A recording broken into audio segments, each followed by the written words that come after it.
아멘. 오늘 본 말씀 가지고 이는 여호와께서 사랑하셨기 때문이더라 하는 제목으로 말씀의 은혜를 나누기를 원합니다.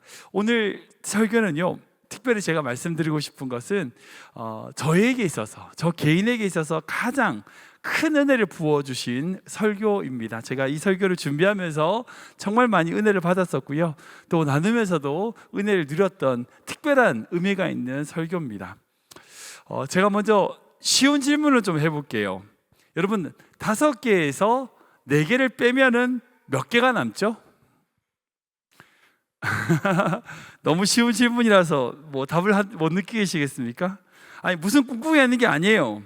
편하게 대답해보세요. 5개에서 4개를 빼면 1개가 남죠. 네. 근데 5개에서 4개를 뺐는데 여전히 5개다 라고 하는 사람이 있으면 여러분들 그 사람을 뭐라고 하죠? 뭐라고 부르나요? 바보야. 바보야. 아니, 5개에서 4개를 뺐는데 어떻게 5개야 이 바보야. 그러니까 바보라고 하는 것을 인문학적인 표현을 두자면 셈이 안 되고 합리적인 사고가 불가능한 상태를 일컬어서 바보라고 하죠. 여러분들 다 바보가 아니시잖아요, 그죠? 다들 똑똑하시죠? 이 5개에서 4개를 빼면 다 하나 남는 걸 다 알아요. 혹시 이걸 모르시는 분은 심각하게 보세요. 그런데 요즘 들어서 이 바보라고 하는 개념이 어느 순간에 긍정적인 의미로 변화되고 있어요. 요즘 사람들한테 야, 그래 너 똑똑하다, 이 말은 칭찬일까요? 나쁜 말일까요? 분명히 좋은 말이죠, 똑똑하다는 말. 그런데 똑똑하다는 말을 해주면 사람들이 싫어해요. 이 말이 영악하다는 의미가 되는 거죠. 그에 반해서 야, 바보스럽다 라고 하는 말은 세상의 어떤 나쁜 것이라든지 그런 부정적인 것을 담지 않았다는 긍정적인 의미로 해석합니다. 제가 읽은 책 중에 가장 감동스러운 책 한 권을 좀 소개시켜 드리고 싶은데요, 2009년도에 출간한 그 청년 바보 의사라는 책입니다. 혹시 여러분들 이 책을 좀 읽어보셨는지 아시는지 모르겠어요. 안수현이라고 하는 젊은 의사입니다. 이게 고려대 의예과 91학번이거든요 제가 92학번이니까 저보다 1살 많으신 분이에요. 근데 이분이 예수님처럼 33살 이른 나이에 이 세상을 떠난 분이에요. 그리고 이분이 썼던 그런 에세이랑 수필을 모아서 만든 책이 바로 이 그 청년 바보 의사라는 책입니다. 젊은 나이에 의사가 이렇게 일찍 죽어버렸으니까 모두가 다 아유 안타깝다, 참 안 됐어 라고만 생각하고 있었는데 그 장례식 날, 그분의 장례식 날 그분의 인생이 어땠는지가 드러나게 됩니다. 33살밖에 안 됐던 이 젊은 의사의 죽음, 이 장례식에 몇 명의 조문객이 모였냐면 약 4,000명의 조문객이 찾아왔어요. 그리고 그 자리에서 그 청년, 안수현이라고 하는 그 청년이 어떻게 살아왔는지 그 인생의 스토리가 들려지기 시작됩니다. 이 책 제목이 바보 의사인 것처럼 이 안수현이라고 하는 분은요 정말 바보처럼 살았어요. 인턴 레지던트 할 때 이제 환자들 얘기를 들어주면 힘들다, 이게 불문율이잖아요. 그래서 들어주면 안 돼 이건데, 이 안수현이라는 청년들은 환자의 이야기를 들어주기 위해서 꼬박 밤을 새면서 그 환자들의 이야기를 들어줬던 바보 같은 의사였어요. 그리고 이 청년은요 어린아이 환자와 약속을 했어요. 선물을 주겠다고 약속을 해놓고 그 선물을 주려고 부산까지 찾아가서 그 선물을 줬던 바보 같은 의사였어요. 간호사의 실수로 약병을 깨뜨려가지고요 그것에 대하여 간호사가 책임을 져야 되는데 그것을 의사로서 자기가 다 책임지고 보충하기 위하여 밤새도록 분주하게 일을 했던 바보 같은 의사였어요. 그때 당시 의료 파업으로 병원이 파업할 때였습니다. 모든 의사들이 다 병원을 진료를 그만두고 밖으로 나갔어요. 그때 왕따를 당한 것을 각오하고서도 나는 결코 환자를 떠날 수 없다라고 하며 다른 의사들이 해야 될 그 모든 일을 혼자서 밥 먹을 시간도 없이 혼자 환자들을 돌봤던 바보 같은 의사였어요. 장례식장에 어떤 할아버지가 찾아와서 그 영정사진 앞에서 오열을 합니다. 그리고 외치기 시작해요.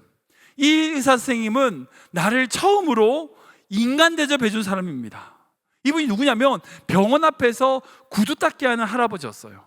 근데 이 바보 의사 안수연이라는 청년은요, 매일 하루도 빠짐없이 그 할아버지를 찾아가서 따뜻하게 인사하면서 할아버지 춥지 않으세요? 손을 잡아주고 위로해주고 하나님의 사랑을 전해줬던 의사였다는 거예요. 병원에서 세탁일을 하는 아주머니가 또한 그분의 일을 이야기합니다. 이분은요, 저에게 하나님의 사랑을 가르쳤던 분입니다. 모든 의사에서, 병원에서 일하는 사람들이 자기를 다 무시하지만 이분은 저를 무시하지 않았습니다. 춥지 않느냐고 물어보고요, 하나님의 사랑에 대하여 복음을 전해줬던 분입니다. 제가 이분이 살아왔던 인생을 다 말씀드릴 수는 없어요. 책을 한번 더 띄워주세요. 그 청년 바보 의사라는 책인데요, 여러분들 꼭 기회가 되시면 이 책을 꼭 읽어보시길 축원합니다. 정말 감동적인 은혜가 있는, 정말 그의 삶 속에 숨어있는 하나님을 발견하실 수 있을 겁니다.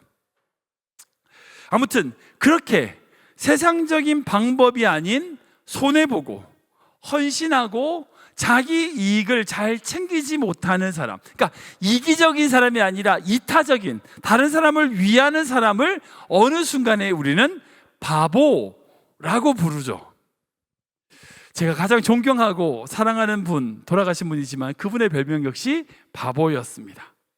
예전에 바보야 이러면 이제 바다의 보배 뭐 이런 정도는 생각이 나는데, 아무튼 그런 면은 아니지라도요, 이 바보라고 하는 것이 세상의 어떤 법칙을 거스리는 그런 시대를 세상을 따라가지 못하는 사람을 바보라고 부르죠. 긍정적인 의미로 부릅니다.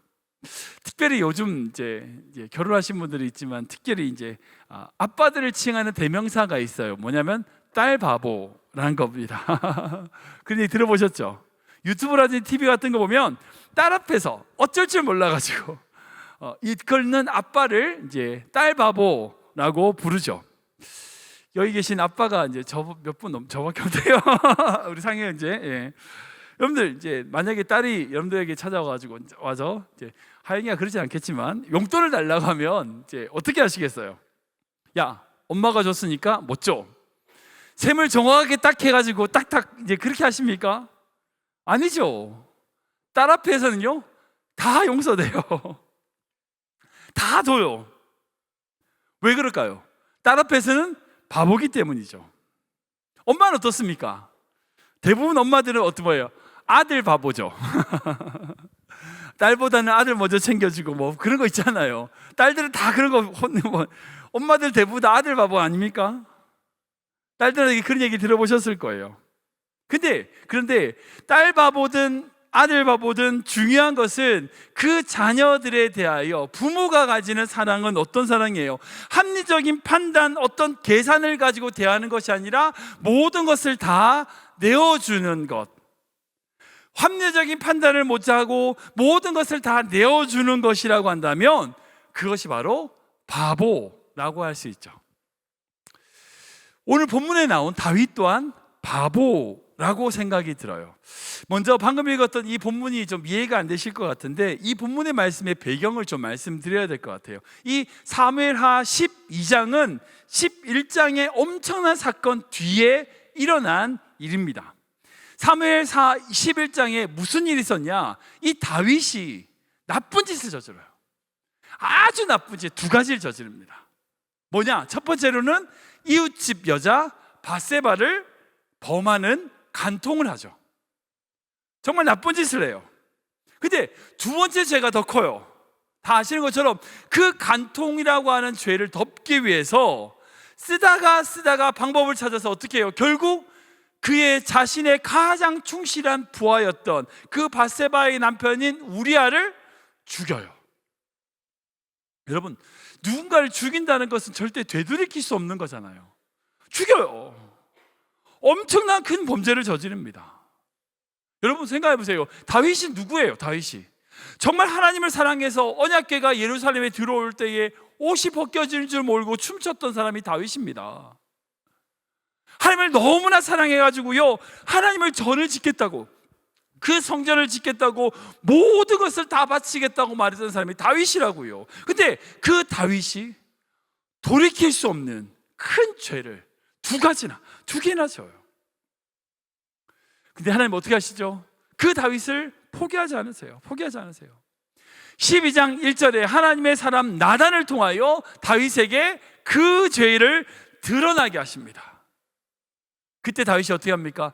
무릎을 꿇고 겸허하게 회개하는 모습을 우리는 보게 돼요. 그러니까 사실 12장을 보면 다윗이 회개하였더라 라고만 한 줄로 되어 있지만 그 한 줄로 끝나는 게 아니에요. 다윗의 시편을 보면요, 다윗이 얼마나 철저히 회개했는지 알 수 있습니다. 끊임없이 표현하자면 자기가 눈물을 흘려가지고 자기 침대가 뜬다는 거예요. 그 정도로 눈물을 많이 흘린, 그리고 회개를 했던 그런 고백들이 시편 곳곳에 들어있는 것을 볼 수 있어요. 그리고 하나님은 그런 회개하는 다윗을 용서하시는 거예요. 근데 용서는 하시지만 죄의 결과였던 그 아이, 그러니까 우리아를 죽인 이유가 밧세바가 임신했기 때문에 우리아를 죽였거든요. 밧세바가 임신했는데 그 밧세바를 통하여 태어난 그 아이의 생명은 거둬가십니다. 다윗이 이 아이의 생명을 살리려고요, 식음을 전폐하고 죄를 뒤집어 쓰고 금식기도 하면서 하나님께 부르짖어요. 근데 하나님은 응답하지 않으십니다. 결국 그 아이는 죽게 돼요. 그리고 그 이후에 나온 본문 말씀이 바로 방금 우리가 읽었던 24절, 25절이에요. 지금 다윗은요, 하나님의 징계와 무서운 죄의 결과를 보았어요. 그리고 그 죄의 결과로 말미암아 어때요? 상심한 상태입니다. 그러면 그 이후에 다윗이 하는 행동이 뭐가 될까요? 어떻게 해야 될까요? 자기가 그런 죄를 짓게 되었던 원인이었던 이 밧세바를 어떻게 해야 될까요? 우리 다시 한번 더 24절 말씀 볼까요? 띄워주시겠어요? 24절 시작. 다윗이 그의 아내 밧세바를 위로하고 그에게 들어가 그와 동침하였더니 그가 아들을 낳음에 그의 이름을 솔로몬이라 하니라. 여호와께서 그를 사랑하사. 아멘. 여러분 이 행동 이해되세요? 이해되세요? 저 솔직히 이해 안 됩니다. 지금 이 밧세바는 누구예요? 자기가 그렇게 죄를 짓게 되는 모든 원인이에요. 그리고 그 죄의 결과로 아이가 죽었단 말이에요. 그러면 이 아이가 죽은 상태에서 다윗이 해야 될 행동이 뭘까요? 어떤 게 정상적일까요? 이거는 정상적인 게 아니에요. 어떻게 이런 일이 있었음에도 불구하고, 그 죄의 결과로 아이가 죽었음에도 불구하고 어떻게 다시 그 밧세바를 위로하고 동침해서 아이를 낳아요? 여러분, 이 다윗은 지금 이웃집 여자, 자신의 부하였던 우리아의 아내를 사랑함으로 말미암아 되돌이킬 수 없는 그런 큰 죄를 저질렀고, 그 죄값으로 아이의 생명이 죽었다고요. 식음을 전폐하고 하나님께 살려달라고 했는데 하나님이 용서 안 해줬어요. 데려가셨어요. 근데 다시 그 밧세바를 취한다? 여러분 생각해 보세요. 이 정상입니까? 이 합리적입니까? 아니, 원래 자기 부인이 아니었잖아요. 남의 부인이었으니까 원래 남의 부인으로 살게끔 내버려 두면 아무런 문제가 없겠죠. 그리고 다시 그 밧세바를 취함으로 말미암아 또 다른 어려움이 오지 않을까? 여러분들 그렇게 생각하지 않을까요? 이게 보통의 판단 아닙니까? 좀 나쁘게 표현하자면, 야, 저 밧세바 저 요물이다. 나를 망하게 하려고 사단의 계략이다. 이렇게 생각하는 것이 일반적이지 않을까요? 근데 어떻게 다시 그 밧세바를 취하고 있습니까? 이게 합리적인 행동일까요? 만약에 생각해보세요. 여러분들 누군가 동업을 했는데 그 동업한 사람이 열심히 일도 안 하고 대충 일하다가 사업이 망했어. 다시 여러분들 자본금을 가지고 사업하려는데 또 그 사람과 일을 하고 싶어요? 할 수 있겠습니까? 어떤 누군가 여러분들에게, 또 다른 이유로는 어떤 누가 여러분들 도움 달라고 그래요. 도움 달라 찾아왔는데 얘기 들어보니까 너무 귀찮아, 피곤해질 것 같아, 도와준다고 해도 별로 이익될 것도 없어. 그럼 어떻게 하시겠어요? 어떻게 도와줘요? 멀리 해야죠. 당연하죠. 그러니까 우리가 일상적인 삶을 살면서 우리에게 어떤 이익과 어떤 손해가 있는지 합리적인 판단을 가지고 행동하는 것이 마땅하죠. 그런데 다윗의 입장에서 뭐예요? 이 다윗은요, 밧세바를 버리고 자기의 왕으로서의 용서받은 왕으로서 사는 것, 이것이 더 합리적인 판단이라고 생각해야 되지 않을까요? 그런데 다윗은 어떻게 해요? 그렇게 하지 않아요. 소위 바보처럼 다시 밧세바에게로 갑니다. 정확한 표현을 보자면 24절에 보면 다윗은 그 밧세바를 위로했다라고 말씀하고 있어요. 자기도 힘든데, 아버지인 자기도 힘든데 어머니인, 자식을 잃은 그 어미였던 그 밧세바를 위로해 주는 모습을 볼 수 있습니다. 그리고 동침해서 다시 아들을 낳아요. 여러분, 다윗이 합리적인 판단을 못해서 그럴까요? 정말 몰라서 밧세바가 너무 예뻐가지고 홀려가지고 그랬을까요? 여기는요, 반드시 뭐가 전제되어야 되냐면, 나에게 어떤 어려움이 온다 할지라도 내가 이 밧세바를 사랑하는 것을 멈추지 않을 것이다 라는 결단 없이 이것이 가능할까요? 어떤 여자든지 취할 수 있는 절대 왕권을 가진 자로서 이 그저 예쁜 이웃집 여자를 호기 삼아 실수로 범했다라고 하는 걸로는 이것이 이해가 안 돼요. 합당한 판단이 안 되는 겁니다. 어찌 보면요, 다윗은 부정적인 결과가 있다 할지라도 셈이 안 되고 합리적인 사고가 불가능한 바보가 되어버린 거예요. 근데 여러분 아세요? 이 다윗을 향해서 하나님 뭐라고 말씀하시죠? 내 마음에 합한 자라. 왜 하나님께서 이 다윗을 향해서 내 마음에 합한 자라고 말씀하셨을까요? 저는 그 이유가 바로 이 사건 가운데 있다라고 생각해요. 왠지 아세요? 왜냐하면 바로 우리 하나님도 역시 이 다윗처럼 셈이 안 되고요, 합리적인 사고가 불가능한 분이기 때문이에요. 하나님은요, 그의 사랑하는 자녀들 앞에서 서기만 하면요, 바보가 되시는 것 같아요. 죄인인데 사랑하세요. 바보잖아요. 죄값을 치러야 되는데 그 죄를 지은 대상이 아닌 예수님이 십자가에 돌아 들어가셨어요. 왜요? 바보예요. 합리적인 계산 맞습니까? 아니, 걔가 잘못했으니까 걔가 책임져야지 왜 예수님이 죽으세요? 로마서 말씀 보면요, 경건치 않는 자를 의롭다고 하세요. 말이 돼요? 안 돼요. 하나님께서 천지를 창조하실 때 인간에게 너무나 귀한 것들을 주셨어요. 근데 인간은요, 그 모든 것들을 다 사단에게 빼앗겨 버렸어요. 5개에서 4개가 없어진 게 아니라 5개 다 없어졌어요. 다 뺏겼어요. 근데 하나님이요, 우리가 5개 다 있대요.